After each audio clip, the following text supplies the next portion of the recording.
Hi, guys. Welcome back to the podcast. We are so excited today. Me and Taya have a very special guest, our very first guest of A Woman of Words. And we are so excited to have her, Diana Bellaluz. So Diana is a good friend of ours. I've known Diana for like 20 years, Diana. Yeah, 20 Yeah, years, yeah. we're a little over. And so we grew up in the same insular religion. And so she has her own experiences with that. She's also started the first Mexican LGBTQ woman-owned tequila brand, which is super cool. And so we're going to talk to her all about those experiences. So thank you for being on the podcast, Diana. We appreciate it. So first off, tell us a little bit about you, where you're from, what you do, and like where you grew up. Yeah. That's always a fun question to answer because I was born in Mexico and not a lot of people just assume that right off the bat because my English is good and I come from a part of Mexico that ends up looking a lot light skin, light hair, light eyes. But we moved to the United States with my mom, my sister when I was 6 years old. And we came originally to California, but my mom being fancy or picky, I don't know. She was like, "This looks too much like Mexico." So we had family. We had family up in Washington. We came to visit, and my mom fell in love with like the trees, the lakes, and everything. And so we ended up staying here. And we grew up in Skagit County essentially my entire life. Got into college in Seattle. Went to school in Seattle. I went to school to be a dental hygienist, and I've been doing that now for this year will be year 11, which is crazy for me to think because I feel like I graduated last year, Yeah.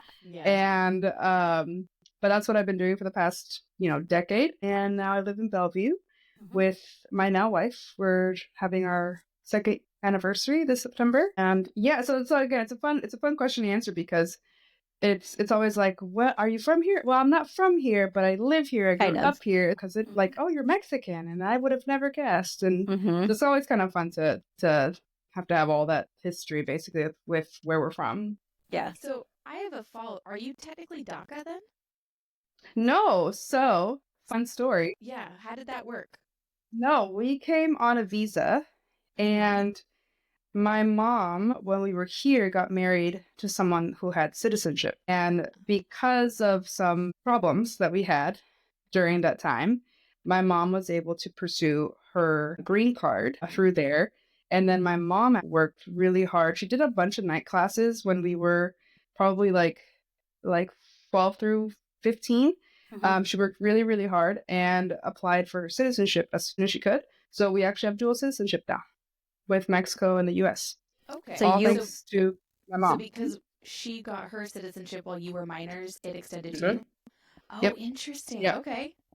It Wow. was it was, I mean, a blessing and a curse in the way that we got our green card. But again, my mom could have stopped there, but she's like, nope. And she had learned that we could get citizenship if she applied and did it all herself. And she would rather have done it herself so that we automatically get the dual citizenship versus having us have to do that work later when we were 18. Yeah. Wow. So, it's insane because especially with like the political climate right now, it is, I was talking to my mom just recently. I was like, it's such a blessing to not have to worry about that, and a privilege, so then kind of having this introspection of like, okay, how can I use that privilege for those that might not have that privilege, right? Uh-huh. So, and I told my mom, I was like, I'm so thankful because we have family members that are still struggling to get similar privileges, and my mom did all that without having as much English, or speaking as much English, but she's like, no, I'm going to do this. It was like a top priority for her. And I've been like, the blessings that have come from that, from traveling the world to not having to look over my shoulder all the time growing up, has been like insane. So again, shout out to my mom Yeah. for Good doing job. that, because she really did do that for us. And So it you guys just has been, she really did. Absolutely. Yeah. And when you say we, so you, your younger sister and your mom came to Mexico, Yes. or came here from Mexico. Yep. When you were 6, and she's what, like a year younger than you? Yeah, like a year and a half. Yeah. Yeah. Mhm. Okay. Yeah. Nice. I also just have to boast a little bit about Diana because we met, I'm about 5 years older than her. So I've always felt like an older sister. And Diana was a valedictorian. She was also the first student to get into Seattle Central, was where you went to dental hygiene, right out of high school. I was Really? yeah, I was the 18. youngest that they had accepted up until that point, and they had been open for I think 7 or 8 years at that Uh-huh. point. Wow. Well Yep. Yeah. done. So kudos. Thank She's a you, smart thank you, cookie. thank you. Yes, yes. I used to be a smart I'm so proud. Whatever. You still are. Okay, so let's get into a little bit about the religion. So, like I said, we grew up in the Yeah, same let's do religion. it. Just dive in. Let's Yeah. just, yep, let's just deep dive into it. Just the Yeah. happy stuff. So tell us about like when you kind of started having doubts or realizing like this isn't really for me and what that was like for you. Yeah. So, I mean, in a way, it kind of relates to your smart cookie comment, right? About being valedictorian, being smart. And I think that having that ability to really break down what I was being fed, right, Mhm. through the church from a very young age, I questioned it. And I think I must have been probably like 11 or 12 when there's this pressure at that age to get baptized, to make this commitment, to do these things. And I was really conflicted because on the one hand, I was like, some of this stuff doesn't make sense, right? Some of the stuff, like I'm really into science, right? I mean, I ended up working in healthcare. So I'm like, some of the stuff doesn't make sense. And on the other hand, here I had this huge responsibility with my mom and being this straight A student, this like good kid, the person that my mom depended heavily on to do a lot of things. And when I say a lot of things, I mean calling every single supplier whenever we moved to set up accounts. I've to this day I still have my mom's social security number memorized because I would call as like an Yeah. 11, 12-year-old pretending to be my mom to set stuff or call the to Yeah. make those changes. And so I was conflicted because I felt like I had this duty to be this way that my mom and my family expected, but also knowing that there was like a big part of me that was like, I have my doubts, right? But I think, and it was probably right around that same age, like between 11 and 12, I would say. But I had a choice to make, either like shove that down or and like do be that good person and like just follow what my mom was saying to be able to continue supporting her, or potentially cause this drama and this like adding more burden to my mom and knowing and seeing what she already had on her shoulders and adding that on top of what she already had just was something that I couldn't do. Wow. And so it took me a long time to actually voice those concerns. I think it wasn't until when I was living in Seattle, I remember Heather, I think we're already married, and we would have conversations. Would be like, dude, what are we doing? Like, this doesn't make sense. Like, I'd be like, I have no idea what I'm doing. I don't want to do this. I don't want to be in this church. I don't want to be in this religion because I was so conflicted for a lot of different reasons. And there's always this pressure of like, no, you just need more faith. You need more this. You need more that. And it has nothing to do with that, and more of, as soon as you question things, you're villainized for it, right? So keeping my mouth shut was just the easier way. I don't like confrontations. It just was the easier way to just make things calm for everybody and not disappoint people. I was really afraid of that too. And I think that motivated me a lot in school because I didn't want to disappoint myself and other people. And I got a lot of great success with that. So then doing what the status quo was, what I was indoctrinated with, was another way to just not let people be disappointed. Yeah, keep the peace. Yeah, So absolutely. So I know you had a similar situation to us during COVID. We couldn't go to church. We were logging in. And I think all three of us, like that was a turning point for us, being like, we don't want to log in. Yeah. It really did. I feel like COVID freed us, maybe. It did 100%.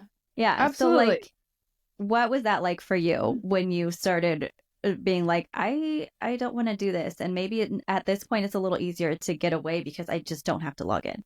Obviously, COVID was just a horrible time, right? But I selfishly am grateful for not what happened, but grateful for the opportunity to have this time where I had zero expectations from the people around me, right?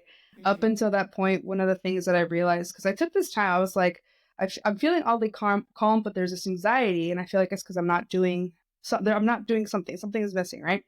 And I realized it was because up until that point, I had been living my life for other people. I wasn't living my life for me. I was living my life for my mom. I was living my life for the church. I was living my life for the expectations that people had of me. And I had this moment where I was just like, well, why am I doing this? Like, I'm not happy. I'm doing all these things for other people, but like what, and I'm not doing what I want. And one of those big things was the fact that I've known since I was a very small child, like I think 8 or so, that I was different and that I was gay. And there was this one moment. So I'd already been thinking this, like, okay, I need to actually, like, it's possible that I now actually have to come out because I feel like this, like, I'm having this big realization that I'm not living for myself. I've been living for other people. And there was this one day where I was already kind of upset and I logged on and the first thing was this like talk, Discourse? like a sermon or discourse, Yeah, whatever, yeah, I they call guess. it talk. was about a lot of different worldly things that we shouldn't get influenced by. And one of them was talking about homosexuality and how it's a sin, but it's like don't treat them bad, but like try to convince them to come to Jesus, essentially, is, Yeah. what the talk was. And I remember sitting there through, I think it was a few paragraphs, the first paragraph, just gritting my teeth, just feeling like this is so stupid. I've been the best person I could possibly try to have been, and I'm still externally being made to be this person that's wrong. And I remember just like taking my laptop, closing it, and I was like, I'm done. And I was just like, I'm done. Nice. And I went, We're I closing that came, literally and figuratively. literally and figuratively, and I never went back after that because at that point I had already made this decision to like, well, no, I hadn't made the decision. I was on the fence of making the decision to leave or to keep doing what I was doing. But seeing it from a different lens where I had already felt more comfortable with acknowledging that that was true for me, that was my truth. So I was gay and I was, not happy and I was living my life for other people and not myself. As soon as I was able to say that to myself, then everything else just didn't feel right. And so, yeah, close it down. And I went, grabbed some, I think I had some tequila. I like a shot of tequila. I took my dogs on a walk and I was like, all right, nope, I'm done. And I am so glad because like ever since then, literally it had taken me so long to make that decision because I was so afraid of who I would disappoint that I realized in not doing it, I was disappointing myself. And ultimately, like I should be at the top, right? And I was never at the top. I was always second or third, Yeah. That's so interesting that as soon as you made that shift to what, like your truth and acknowledging that and standing in your truth, that everything else felt inauthentic. Yeah, absolutely. Yeah. And that, I think that was the biggest part of it because like I've tried to be an authentic person. I mean, Heather, you remember, like I've always been this person that's like, I don't do things super seriously. Like I try to be like, I crack a joke and like I joke that I'm the Chandler in the group because it'd be something really dark and Yeah, she's got a I'd joke be over about here it. cracking jokes, to like make people more comfortable. Yeah. But yeah, I think as soon as I acknowledged that I needed to be number one for myself, then Yeah. everything else came easy. And it was a flip of a switch. And very, very grateful because everything changed dramatically after that, for sure. Yeah. I've definitely seen that in you growing up, that you are like always put other people first to your detriment. Like your mom, your sister, just your friends. It's hurt you sometimes. So it's awesome to see that you were able to be like, actually, no, I'm gonna live my life for myself. And whoever's disappointed, be disappointed, like you'll get over it. Yeah. And I think that's part of the challenge because I feel like you guys probably know that's such, we're told not to be selfish, right? And that's such a selfish thing to think about yourself. Yeah. Like, and especially being in the church. And I'm like, it's not selfish to want to feel like you're your own person and guiding yourself in your own way. And I feel like that's one of the things where, like, explaining this and talking to this, to my now wife, she's like, "Babe, you were in a cult." Like that's what happened. That you have this overwhelming guilt for not following in the same footsteps that everyone else is telling you that is the best way to do it. And for the longest time, I was like, no, it wasn't a cult. I'm smart. I would have known better. I would have there's no way I would have fallen into that, right? Right. Yeah. And then like looking at it now, so separated and so far away from that, I was like, oh my God, that's the definition of a cult. Yeah. Yeah. Well, like you're raised in it, so you don't know any different. That's just your norm. Yeah. I know So that was a common misconception I had too, that like, well, no, there's so many smart people in it. That like smart people don't fall for that. And it's not that they don't that they fell for it. They're not stupid in any way, but it's sneaky. Sneaky. It is It gets ya. sneaky. Yeah. Yeah. It's a lot of things are like changed to look nice and good, and what you this is what you want to do. Which I think it happens a lot more specifically with the religion that we were in, because it's just like emotional manipulation, right? It's because it's like I to this day I've told people like, these aren't the people that are standing out with a sign that says like all queers go to hell. That's not them. But it's that subtle emotional, like, it's okay, God still loves you, but let's just shove that down really, really deep. Don't bring it up. And then we'll be fine. Right. But you're So also that making his heart really sad by doing what you're doing. Right. There it is. Yeah. Oh yeah. There it is. The thing that just kills me is that in the religion is always like, not always, but it's like, we understand some people are gay and you can't change that, and that's okay. So just don't act on any of those, thoughts or feelings. Don't get married. Don't have a normal life. Don't have a loving relationship. Just cut all of that out and you'll be okay, and God will accept you. And God. And you'll be fine. And in the new world, you'll be fixed, and you can have. You deserve no happiness now. Right. So, okay. One thing that, happens when you leave the church is no one will talk to you from your church. And growing up, we were not even really allowed to have friends outside of the church. So you leave and all of a sudden you have no one. No friends. Yeah. Yeah. No friends. Even your family might, stop talking to you. So how did you go about like rebuilding your community and meeting new people and making new friends?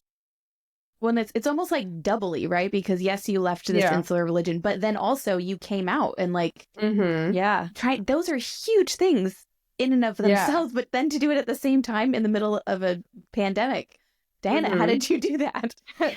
I think, knowing that it was kind of a double whammy was definitely part of why I delayed it so long, right? Like I didn't come out until I was 26, even though I've known since I was 8, right? Yeah. And it was tough. It definitely played a big role in not wanting to, be free to be myself. I'm not gonna lie, it was probably one of the harder things I've had to do, because when you're in this like church, your entire network is the people in the church, and you're made to feel like you shouldn't have friends outside the church. And so I had acquaintances. I'm a friendly person. It's very easy for me to make friends. I go on a trip, suddenly I'm talking to the flight attendant and I'm like, man, dude, this flight's just been, so like I'm that kind of person where I will chat up anyone.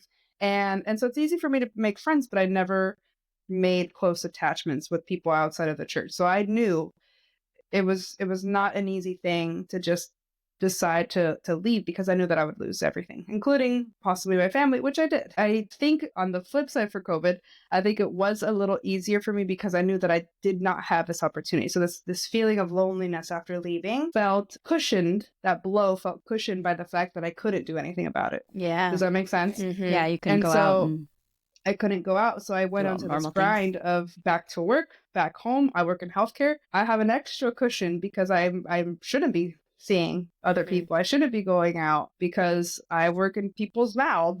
so I kind of tricked my brain into believing, hey, it's okay that you're not having this big social circle anymore, because even if you could, you wouldn't be able to connect with them. Yeah. Yeah. Because specifically, I was trying to be very conscientious about the fact that I could potentially be a carrier, infect people. I have good immune system. I didn't get COVID probably until like year 2. And so it did buffer that a little bit. And I wish I had a better answer, other than like, honestly, I didn't do very much other than build the friendships and connections with people at work. And so I didn't officially come out with my coworkers. I was just like, I think I'd gotten a Bumble account like a few months after coming out. Okay, explain for us.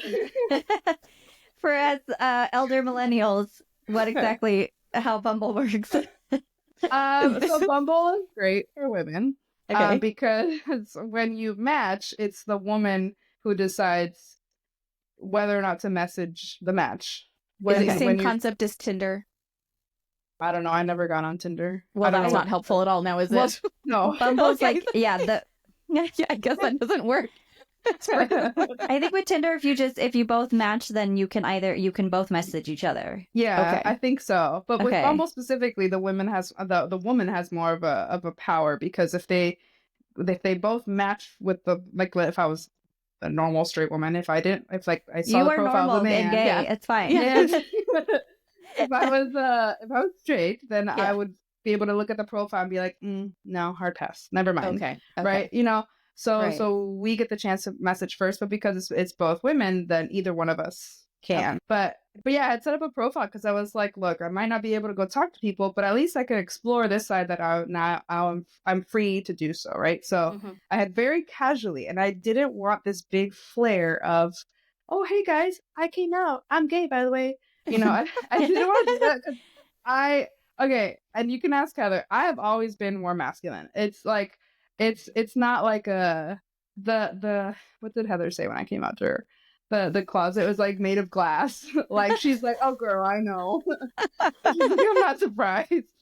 Right? Yeah. So, but I had never said anything about that. I never mentioned to people, oh, I'm dating a guy or a girl, but I just very casually at lunch had mentioned, oh, what are you up to this weekend? I was like, oh, I don't know. I'm like, this girl I'm talking to thinks that maybe we could do like an outdoor date, so I'm not sure. And my coworkers were all just like, the eyes.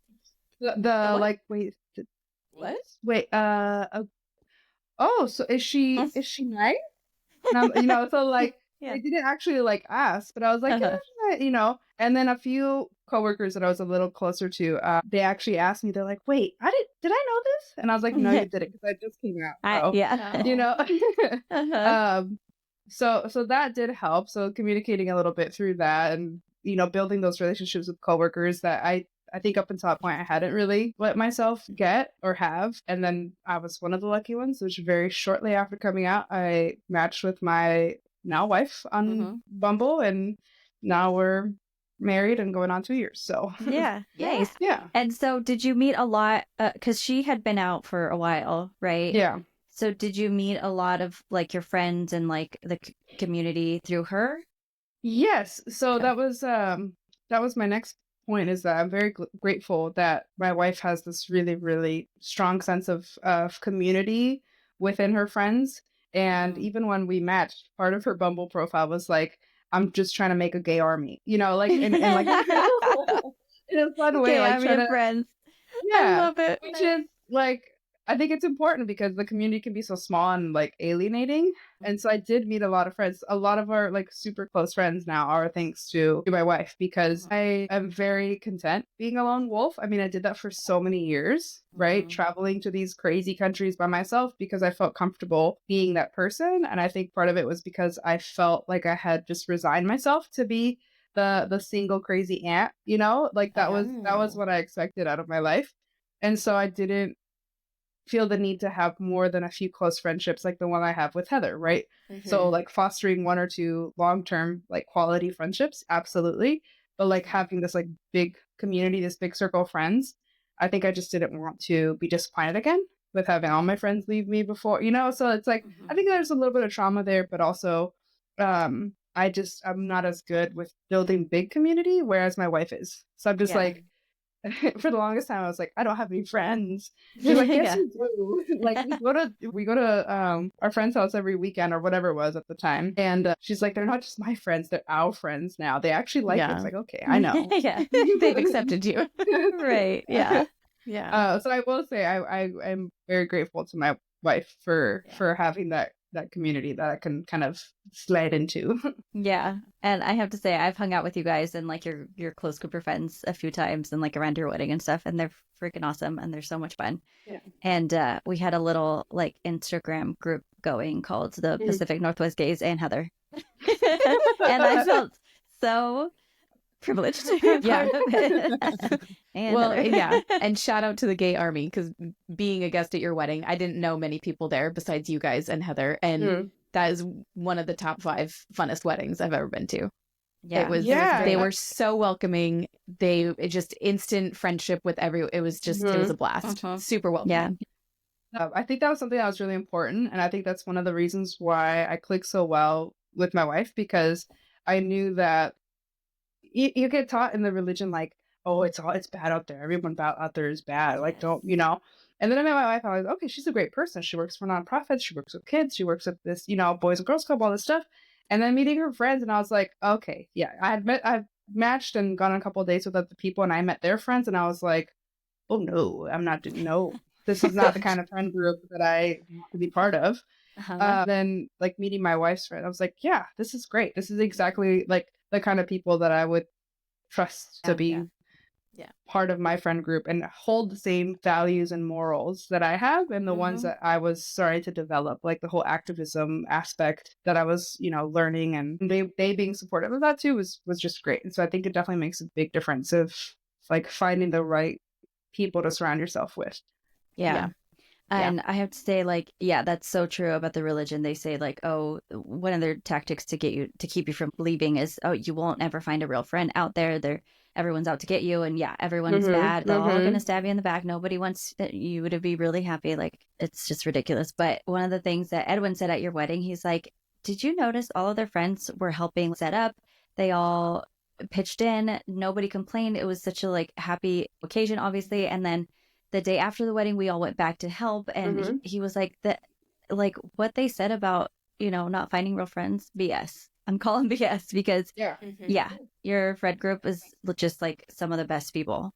Yeah. And, absolutely. And they're great. And I think that within your personality, you attract those kind of people if you're really genuine and holding yourself and the people that you hang out with to a higher standard, or to the standard that you want to, share. Right. I think a lot of times, even in the church, one of the things that I disliked was just how hypocritical it could be, and where you had to kind of just pretend that the person that you were talking to, you're just like, oh, okay, yeah, no, it's so good to see you. But deep down, you're like, I wouldn't trust you with a 10-foot pole. You know what I mean? Right. So like, because of the hypocrisy, and I find that I don't see that in the way that I was expected to see that, Sure. It's so true, because you have to be friends with them. Yeah. Like, and in real life, if you don't vibe with someone, or if, you're just not clicking, or they're just not the right person for you, and you feel drained, you just don't hang out with them. But in the church, you have to love everybody. Yeah. So and that is not easy. No, not easy. No. It's not fun. No, not at all. Yeah. So me and Taya in our first season talked a lot about like experiencing new things since leaving the religion, because there was a lot of things that we didn't do growing up. One of them being like holidays. So tell us about like your first few times celebrating holidays. What holidays look like for you? Do you love them? Do you hate them? We want to know. So I feel like my relationship with holidays is kind of interesting, because I feel like a lot of it, I understand just how much of a capitalistic thing that these holidays have turned out to be. Like, I never thought that they were bad growing up. I was like, it's lights, it's Christmas. Like, okay, like, so it had a weird origin. Like, what's wrong with that? Or what's wrong with birthdays? Like, I never saw the problem with them growing up. So that switch was not super difficult. I just didn't have any tradition. So for me, it was really fun to be able to match with someone who was obsessed with holidays. Nice. Like, obsessed. So like Halloween, decorating everything, we became official in October, and that was going into like Thanksgiving and Christmas. We spent Thanksgiving at her friend's house, and that was really fun. It was interesting to see how other families celebrated things and being invited to that, even though we only had a couple months of dating. And it was really fun to participate in that. And then Christmas came around, and I guess it's a cute story. So I didn't have any Christmas decorations, because I still felt not weird, but I was just like, what am I going to do going to buy like a Santa? Like, it just felt like I wasn't 100% motivated to it. I was going to buy like a little tree and then just be that, right? But my wife loves Christmas, loves decorating, loves all these things. So I was like, okay, what can I do so that we're both happy, right? Because this is new. So I was like, I know I needed to get decorations. So I set a budget, and I was like, here's X amount of dollars. Let's go to Home Goods. And so I gave her a budget, and I was like, look, I have 0 holiday things. I also, as Heather once quoted, have the home decor of a college frat boy. So It's true. I did the same thing that I did with Heather, which was like, here's my budget, go buy stuff and help me decorate my home. So I did the same thing with Christmas. So we went to all these stores and she had a budget and she got to pick out everything. And she's like, this is the best because I'm not even spending my own money. Yeah. So I was like, that's part of your Christmas gift, Yeah. I'm like giddy just thinking about it for her. Yeah. So I was like, here's essentially money to go buy stuff. And it was already getting pretty serious, and that was pretty early in true lesbian fashion.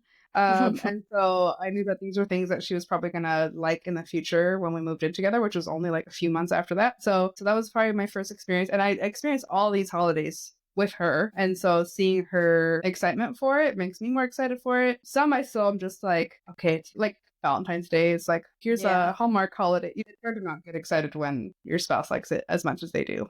Yeah, that's nice. Yeah. Do you guys have any like specific traditions? So I don't know if they're traditions, but we do change the wreath.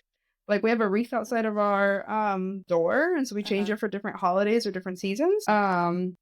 We do try to do a lot of stuff at home. Like we try to cook at least one meal. I don't know if we made any traditions. Either that or I'm not remembering what they are.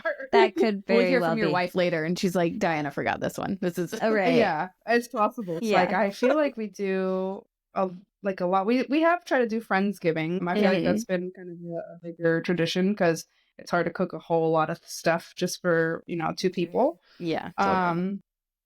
So I feel like that's one of the things that we've been talking about is that we should make more traditions because it's always really neat to see people be like, oh, we always go to this place on Christmas morning. I feel like the only thing that's been more of a true tradition is that we go see the wild lanterns every holiday. We've gone for like the past 3 years.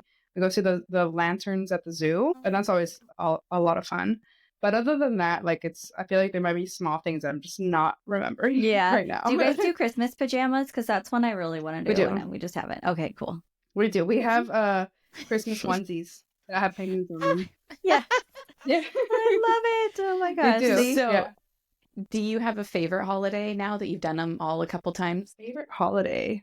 I'd probably say Christmas because it's the most cozy. I think it's always the most fun to decorate too. We definitely have like, it's funny, in our living room we have like 4 bins of Christmas decor that we haven't been able to take to our storage unit. And so I would say probably Christmas is probably the most fun. It's very cozy. It's the time of year. We met in the fall, so it's always been very cozy and, staying in. I love the lights. Honestly, the lights are always a lot of fun. They're so pretty. Too. Yeah. I love how you've gone from like not having any Christmas decor to 4 full bins. 4 bins. Yeah. I'm very proud. And very proud. Honey has done her. Yeah. She really has. Half of that was bought that first Christmas together. So thank you for sharing all of that with us. We are going to do actually 2 parts to this podcast. First part's going to be what you guys just heard. And our second part is going to be more about Diana's tequila business. But before we finish this part, a question. What was your last 5-star read? My last 5-star read? Do I have to have finished it? Probably, yeah. No? I mean, yeah. Well, now I want to know what it is. Yeah, now we want to know. Well, okay. So the running joke at home is that I can't read. Because, like, I'll be... I know that sounds ridiculous, but I'll be like, it takes me forever to finish a series because I get distracted by my Switch or TikTok. And Diane has ADHD for everyone who doesn't know as well. Yes. And my meds don't work at night, right? Which is when you're like, we read at night before bed and stuff like that. And my wife will be like, aren't you supposed to be reading your book? And I was like, I don't know how to read. I don't know what you're talking about. Hold on. What do you mean your meds don't work at night? Like they wear off? Yeah, ADHD meds, like I have a Adderall essentially, and it's not like a long lasting 24-hour effect. I have a immediate release. So they wear off by like 3. So after that, I have a long lasting as well, but it also wears off maybe at 5 or 6. And then after that, I'm just raw dogging the rest of the afternoon with my ADHD. So, okay, this is actually explaining a lot for me personally. I'm just finishing the last book of the Throne of Glass series. That's why I'm saying I'm really behind because I know everyone's read that like 2 years ago. And because I don't know how to read, I shouldn't be saying that because there's going to be a cut somewhere where like... that's going to be our video. And Diana doesn't know how to read. Owner of the tequila business admits she can't read. Can't read. A bachelor's degree in dental hygiene. Can't read. Can't read. Yeah. I'll just stitch in Zoolander, the Center for Kids Who Can't Read. Good. There you go. Heather doesn't know what we're laughing about because she's never seen Zoolander. Seen Zoolander. Have you, Diana? It's so fun. It is. It's stupid funny. You know, it's that kind of funny. And Heather's not like a huge fan of that. Neither is Hanifa, by the way. But yeah, I laugh at that. I laugh at dad jokes. Like, it's just they're great. How can you not? Anyway, we'll give her a couple rum and cokes and she'll enjoy it. It'll be fine. Yeah, there you go. Sure, Yeah. That'll make it better. Okay, but you're enjoying ACOTAR. Is that what I'm hearing? Throne of Glass. I loved ACOTAR, and then obviously Sarah J. Maas, and then I started reading the other one, and I immediately regretted it because I saw on my Kindle it was like 11,000 pages to go or something like ridiculous, and I was just like, oh my god. And then I realized it's like an 11-book series, and I was like, oh, I'm never gonna get through this. My wife, like, she reads like a book every couple weeks. I don't know how she does it. And then I'm like, I'm still the same book I was on 6 months ago. I don't know how.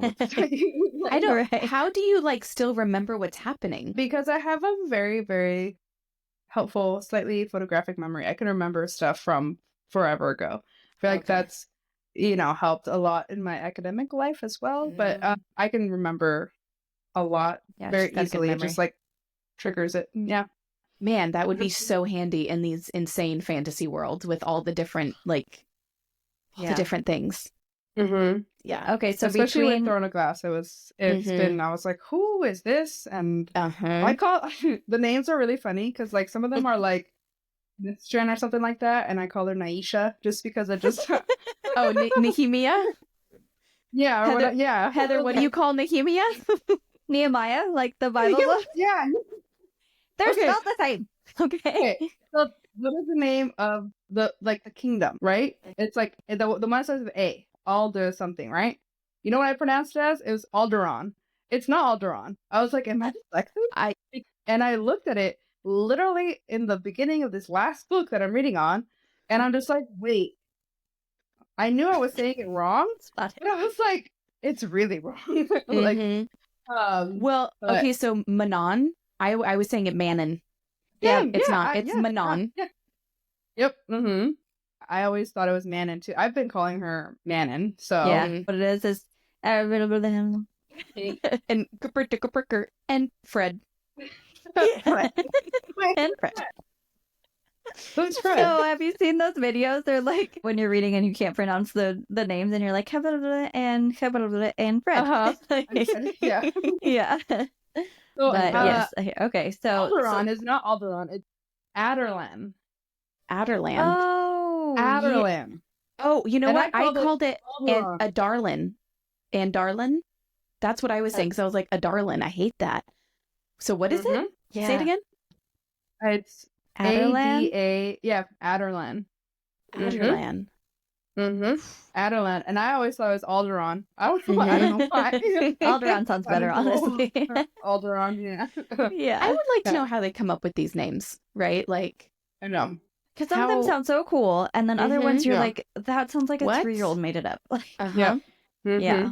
Okay, so Throne of Glass is the last 5-star series, I guess you've read. Okay. And you're in Kingdom of Ash right now. You're the last book. Is that right? I am in the last book. I don't know the title. Kingdom of Ash. Okay. Kingdom of Ash. Yes, that sounds right. Yes. Okay, and I need to know, ACOTAR or Throne of Glass? Ooh. Yeah. Polarizing. I will say I love the speed in which ACOTAR kind of went through A to B, which is, the end of the plot, essentially. And I did like some of the more like detailed aspects of like the stories, like Nesta's story was awesome. Loved it. Yeah. So I'm split because this is longer, so you get a lot of backstory, but it's slower. So I will say, I think, okay, I'm gonna make a decision. Decision made. I would say ACOTAR. ACOTAR? I'd say ACOTAR. Wow, that is polarizing. I'm team ACOTAR. ACOTAR. Yes. Yeah. Okay. Cool. You agree? Only because You know that Throne of Glass is not my favorite. I'm sorry. It's really slow. I don't know how I got through the book with just Cole or Cal or whatever his name is, and Maisha. Just because she's black. She's black? See, I don't know. I don't remember that. Isn't she dark skinned? Yeah. I don't know. DEI is in this book. Right. I don't know if I can say that. I'm sure you can. But I totally agree with you. Throne of Glass is longer and a bit slower, and you do get to know people more. And Diana, I'm going to need an update when you finish it. So in another 6 months, let me know. And oh my god. Great. Yes. I would say rude, but like honestly, that's fair. Yeah. I'm trying to finish it in within this 2025. Okay. 2025. Yeah. I'll try to finish it this month because I only have, I think it says my Kindle's like, I have 25% left to go in this whole thing. So I'm like, I can do that. Yeah. I can do that. Cool. Plus, this is where it gets good, I've been told. So, I agree. Definitely, we need an update on how you feel. Well, thank you so much for You're welcome. Happy to be here. Join us for part 2, which will be coming out in a week from when you hear this. All right. Thanks, guys. And we'll see you in the next one. Bye. Bye.